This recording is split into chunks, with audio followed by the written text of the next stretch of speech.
Montecito, California, frustrations and dark discoveries have mounted for a California town ravaged by a deadly and destructive mudslide. Most of the people of Montecito, a town usually known for its serenity and luxury, were under orders to stay out of town as gas and power were expected to be shut off Saturday for repairs. Santa Barbara County Sheriff Bill Brown on Thursday expanded what was known as the Public Safety Exclusion Zone to incorporate most of the town.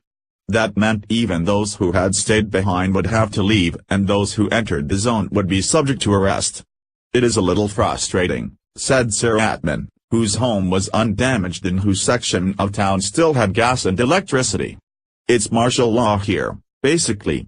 Sheriff amazed at the intensity of Southern California mudslides. Storm, however, with most utilities about to be cut off and sewage running into the nearby creek, she decided to heed the order to leave. "I mean, you're losing all your basic health and sanitation services," she said. "When those go down, you have to leave." It was another difficult turn for those living in the Southern California town that has been subject to repeated evacuation orders in recent weeks, first because of a monster wildfire last month, then because of downpours and mudslides. View Gallery rescue workers enter properties to look for missing persons after a mudslide in Montecito, California, U.S. January 12, 2018. Kyle Grillett, Reuters. CIA Monroe said her family was lucky their home wasn't ruined and they were all healthy and safe, though her daughter lost one of her best friends. But Monroe said it was stressful after evacuating 3 times during the wildfire to be packing up a 4th time. A family had offered them a room to stay overnight, but then they were looking at spending up to $3,000 a week for a hotel. "Where do you go when you're a family of 4 and you don't have a second house?" Monroe asked, noting that some residents of town have 3rd and 4th homes. "Financially that's a burden." While Montecito is best known as a getaway for the rich and famous, the median home price among current listings is more than $4 million. There are also working families living in modest houses and apartments. More than 1,200 workers taking part in the search and clean-up effort flooded into the town with a population of about 9,000. A backhoe scooped up mud and rocks around buckled and flattened homes, while bulldozers cleared roads of tangled trees, muck and boulders. Tanker trucks were being used to haul off floodwater sucked up from U.S. Highway 101, the crippled coastal route connecting Santa Barbara to Ventura. Some crews faced community criticism as they cleared mud and debris from roadways, transporting that debris and mud to local beaches, CBS Santa Maria affiliate KOI reports.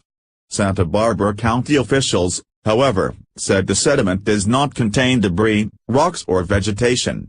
The Santa Barbara County Flood Control District obtained emergency permits from the U.S. Army Corps of Engineers, California Regional Water Quality Control Board, California Department of Fish and Wildlife, and the California Coastal Commission to place sediment on local beaches, said county officials. Santa Barbara County Sheriff Brown said the recovery effort has been hindered by residents who had stayed behind or tried to check on damage in neighborhoods where homes were leveled and car-sized boulders blocked roads and littered properties.